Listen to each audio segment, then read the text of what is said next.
Morning y'all. Today's video, it's about these kids.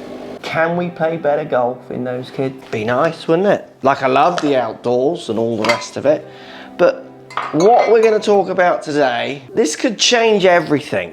Like, the possibilities I see with this device are endless, but at the same time I totally understand now this is curveball-y, it's crazy, it's people are just going to think this is madness. But what we're talking about we're talking about VR. I've got an Oculus Quest 2. Now this isn't an advert for this, they haven't sent me these. I bought these, I've got my controllers, I've bought an addition to a controller because there is a golf game. I've had a meeting with one of the guys who've developed the golf game, which we'll talk about. I play other games in this and I am not a gamer. Like, my son plays games, you know, computer games, whatever we want to call them, consoles, and I play a bit of Christmas for fun, but it just doesn't interest me. Like, if I play a game, I want to do the game. I like doing stuff. I feel like I've got coordination. I want that skill to come through. I don't want to just be moving my thumbs and, oh look, I'm playing basketball. And that's the other reason for today's video. We've got a Lakers game. Lakers are struggling. I've put my jersey on to try and just, that might help their horrendous performances. Why did Dennis get in such a mess as well? On your back, Dennis. So let's show you the fun side of this, but at the same time I'm going to show you the very, very serious side of this that I think could totally change the way you practice golf forever.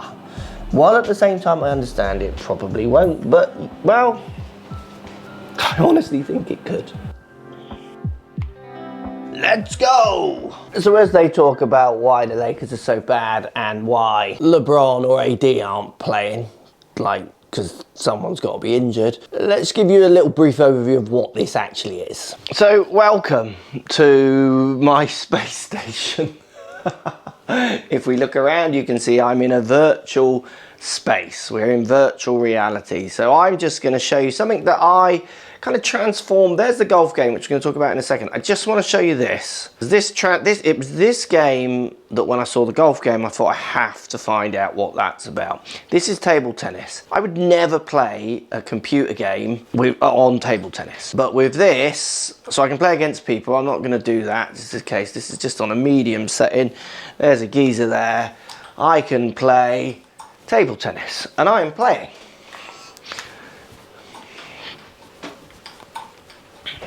Like, we're having a game of table tennis and I am moving, I'm putting top spin on, slice spin, cross court, flattish one, we're gonna go, whoa! So I'm gonna do a little drop serve, put it away, we're gonna go cross court, and I'm gonna try and spin it, kick it out that way. Do you see what's going on? Like, I am playing table tennis and I can play this in an evening. And what happens is I start sweating. Like, I get pretty warm because you play against a proper person. This is just an easy setting. It gets pretty hot in here. So basically, virtual reality, we've got a virtual world. I've got my Facebook content there. I can watch content. I can watch my YouTube videos on here. I've got 360 videos. I can watch and look around as I play a bunk shot. The resolution of the video is old and not quite there, but it gives you a really an amazing perspective on what can be done in my slippers, in my Lakers jersey. So should we go into the golf game? Because that's really why you're here. Welcome to my range, my personal driving range. For this, we are only going to use one controller. So the device comes with the headset and two controllers. I have bought this kind of added controller here that I fasten on, and I've also got a string here because I'm going to start swinging this. And the reason I've done this is that when you hold the controller, because you hold one controller, you can swing just with one arm if you want, to make it have some more reality to it, because you're going to find this is still a game. Like, it's a, you know, it's a gaming device, but there's reality based in there. So the algorithm they're telling me of how the club contacts the ball is pretty close, and we'll show you how close that is in my opinion or not as I practice. But what this does, it makes it feel a little bit like a golf grip. Now you can get a golf grip attachment, but they're just completely sold out at the minute. I can't get my hands on one. I will get one. So you can attach this to an actual golf grip, adds a bit more weight at the bottom. We'll talk about the ideas of that as well. But what this does is it does allow me to actually hold the club in a lot of my grip like I do, show knuckles or not, subject to how you want to hold it. Obviously it's a thicker grip, but it makes it that little bit more of a reality feeling, which I think when it comes to training makes a bit more sense. Like these were like £15 off Amazon, these attachments. I've got a couple of them. They're actually for Beat Saber, which is a pretty fun game too.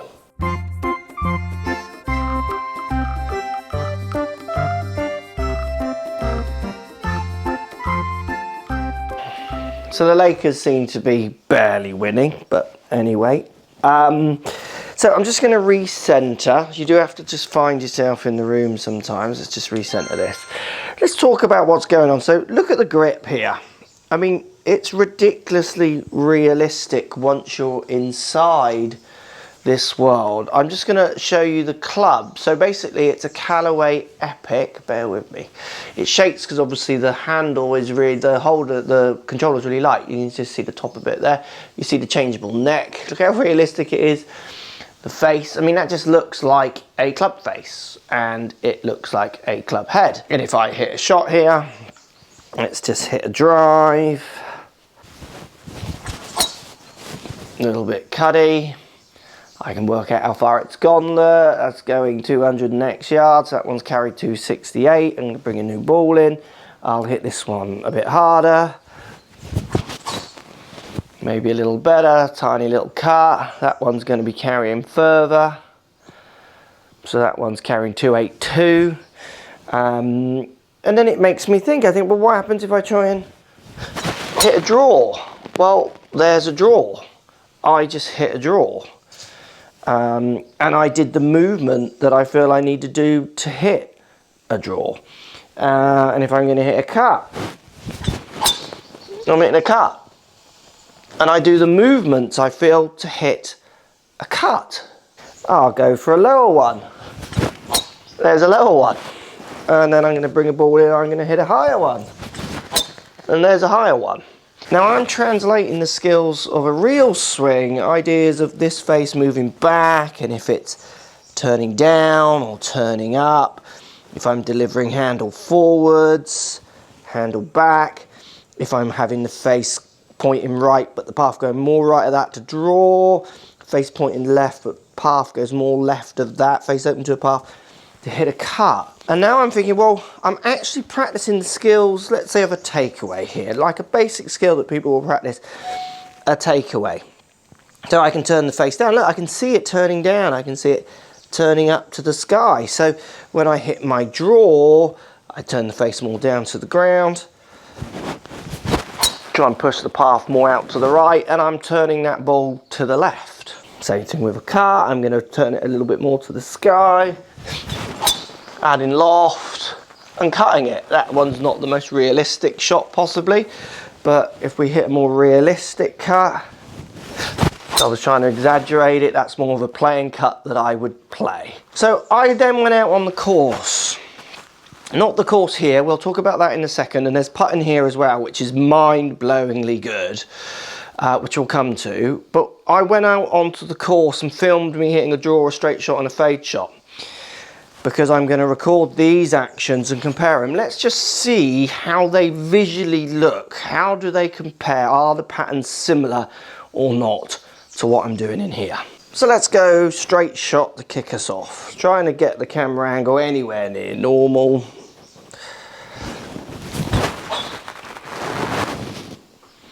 It's like pole, but pretty straight ball flight. Now I'm going to hit my draw. So I feel like I'm aiming more up the right. I'm going to push path out to the right, feel like I turn more. Gentle draw. There it comes. Little gentle draw. And now we're going to hit the cut. So I'm going to feel like I aim up the left, exit down and a bit more left. There it is. Cutting more out to the right side. I know it's raw footage, you know, it's not the most scientific, but the general themes of what I'm trying to do in the VR world to what I'm doing on the course do mimic each other. Not to say that obviously you could do that without mimicking that, but if you wanted to make it more realistic or as realistic as you can, which I'm trying to do in the way I use it, it absolutely can influence your ideas on path, face control, those kind of ideas. Then also you've got the thing with distance. They put the distance in there to make it more fun, obviously, but I've spoken to them and like, why could you not add your distances in? I could tell them how far I hit a driver in each club, and then they could make my full speed swing go at those distances, like longer and shorter, subject to if I move the controller faster or slower.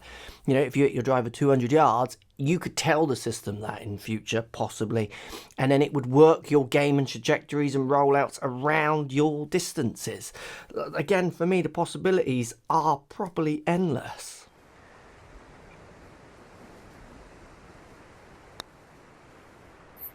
Oh, I left that one a little short too, but not too Yeah, bad. that's good. Bit more low, isn't it? It's more the low side than It short. is. So this really blew me away. The meeting with Ryan was amazing because we had a meeting on a virtual golf course where I could look at him, he could look at me, obviously avatar based. We played golf and had fun. We talked about ideas within the game. In effect, we were having a business meeting playing 9 holes round Valhalla Golf Course, where the greens are mapped the same, the course is mapped the same. Obviously, you've got the distances and all those kind of things that you could make more realistic in time or not, subject to if you want it to be a game. But rather than doing a Zoom meeting, say here, where we just stare at people's timing out video screens, doing it while doing an activity was relaxed, it was fun, it was entertaining, and we had loads of times to chat. He's in Dallas, I'm in Devon in the UK, and we had a meeting on a golf course that felt like we had a meeting on a golf course. It was unbelievable. Some aspects of the game were so realistic, I was even able to hit a path ball, like we all do. If Matt played it, I reckon he'd hit every path out there. He'd find new paths to hit. Anyway, let's get back to the range. So obviously we've got a whole bag of clubs here, which I could stay here and practice and what have you. So why don't we, there's obviously playing options as well. Let's just quickly show you this. Got Wolf Creek. I've played Wolf Creek. So let's just show you a hole at Wolf Creek. Like, how much does it resemble what I remember? So we're off a forward tee here. When I played here with Dan, we played back there. Which I can actually move myself back to if I want to, but we're just going to play from here because I'm not so clued up on all the controls. And this is the first hole at Wolf Creek. I know it sounds obvious, but this is exactly what it looks like. It's like, for someone who's been here, to see this like this is just amazing. So I followed up to my ball there. I've got 159 yards to the flag. I've got a club that hits it 162. We've also got elevation in there. I know this green is severely pitched. That's my email, not yours, if you keep getting that through. So I'm hitting the button here to follow up. Didn't hit that one quite hard enough. So you're going to see me chip here, which is good as well. So it instantly changes my club. I've got a lob wedge that hits 80 yards, but I've got 29 yards. So now I'm judging. Look at the elevation. I mean, this is exactly what it's like. This green's amazingly pitched as well. So let's see if I can judge a 39-yard chip. Probably about there. A little bit left, but using the breaker, and I judge the distance quite well. So I'm now going to have a left to right putt. Now this is where it gets really, really interesting. So looking back, there's 18. Over there. It's a drivable par 4, and you do have this waterfall on the left. I think that's 18. Actually, that might not be 18. That might be 10. I can't quite remember. It might be 10 actually, and 18's a bit further up. But look, I can put the slope on. So it really now starts to show me. So I'm basically coming off the left. So I'm going to aim at the left. I'm going to use my putting grip. I can turn that off if I want, or I actually don't mind keeping it on. I've overbroke that. And then just follow up to that ball, and then we're going to tap in. And let's move to the next hole. So this one you can go cut the corner over to the left, which I did by mistake. I remember playing it. It's a pretty good drive, I think. So I've gone into giant mode there to look down, and I've driven it just up the left. Lovely, perfect shot. So I've now followed up to my ball, so the green's just up here. Just recenter. See how I'd got out of position there as well. You do some of the games you play, you do get out of position. But I mean, this is a 30-yard chip again, and I'm calling on my ideas of 30 yards, like distance of swing, to try and get this feeling for distance. Now, obviously, there's issues you're not using, and which 30 yards distance is not good. That was more 50 yards. You're not really going to be practicing so much with low point and those kind of ideas. Ha ha ha. There's a putt. But for controlling left and rights, working out how far you're swinging, like, I definitely feel I could translate this into some level of practice. And you've got to remember, this is version 1. Like, this isn't it. This is like one of the first iterations. Where this could go in my head is endless. 56 foot. That was a rubbish chip shot, wasn't it? So we're downhill, going left now, but that's going to go off the front. I hit that so hard. This That's actually quite realistic of Wolf Creek. Right, 12 yards going back up. Should we hit a higher one? I'm going to open the face up and hit a little lofted chip. See how I've popped it up? I mean, that felt like I was hitting a lob shot. Oh, this is like proper comedy Muppet golf. This is for par, I think. 10 foot. I've pulled it again. And it feels like that. I mean, and for me, what I feel like with the putting, and I feel like it with all the shots, is I feel like if you start adding a bit of correct weight to this controller, obviously again, first iterations of controllers and what have you, like you could totally connect this to a putter and have a ball in front of you, hit the ball so you get the feeling of a contact, and then use animations to practice aim, start points, those kind of things, and see how you're controlling the face. Lakers are now down by 1. So the putting's interesting. I've obviously got this on there for feeling the grip, but you could definitely start thinking about this attaching to a real putter. Then you would get the weight at the bottom, which would make it feel more realistic. It's just an old putter I have kicking around.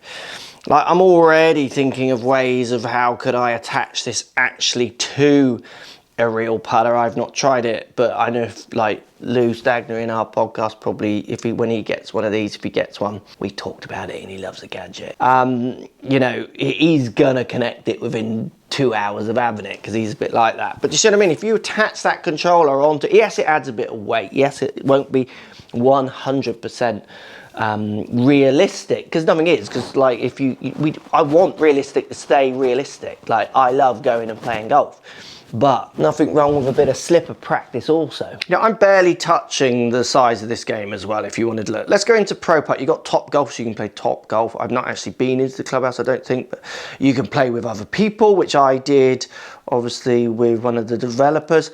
Pro Putt. So 47 feet for hole 1. You can see the holes down here. It's going to be a mixture of fun. Like this, there obviously could be more realistic ideas for putting as well, but this is just to give you an idea. So again, this is a pretty straight putt. It's giving you the line at the start, a little bit left at the end. It's 47 foot. This is for an eagle. Have I? Oh, me? An eagle? Come on.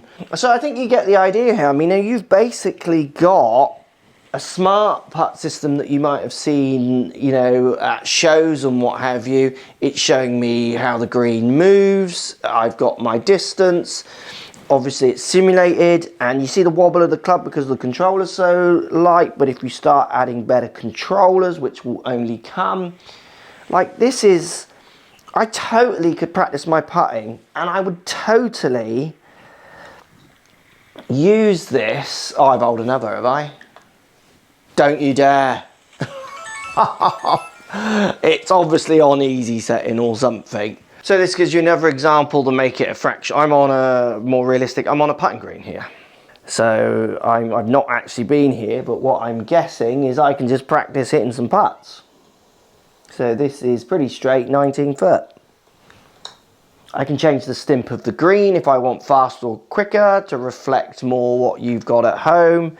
I guess I can just turn around here and practice that one.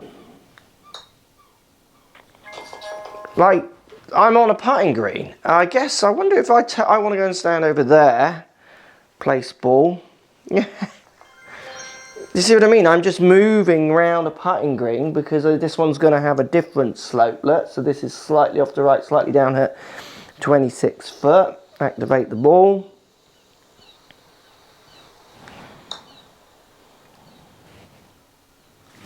Oh, I'm as good on here as I am in real life. Like, it's mad, isn't it? Like, I'm going to go over here. I know I'm probably out of view now. I'm right near. Let's go to 17 foot pretty straight.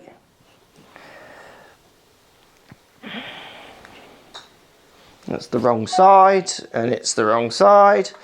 I mean, I'm practicing, for all intents and purposes there, I totally feel like I'm practicing my putting apart from the weight of that actual head at the end of the club. Yes, please. It's obviously the jersey. I either have to be there, Staples Center, not called that anymore, or I have to wear the jersey. We've now found our problem, the Lakers. Let me know what you think.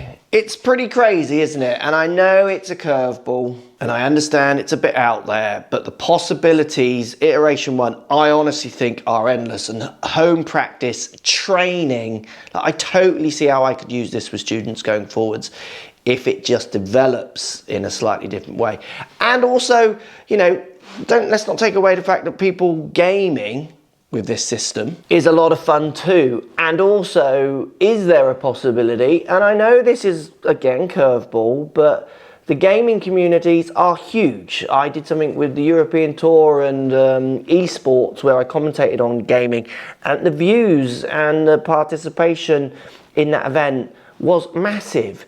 If we could convert 10%, 5%, 2% of the amount of people that play the golf game to actually go to a range and hit some balls or even take up golf, then we might be actually developing some different audiences, some new ones, away from the male, stale audience that we seem to want to constantly grow in golf as well. I don't know. I'm not saying it will happen, it's just maybe an idea. Outside the box thinking, this really excites me.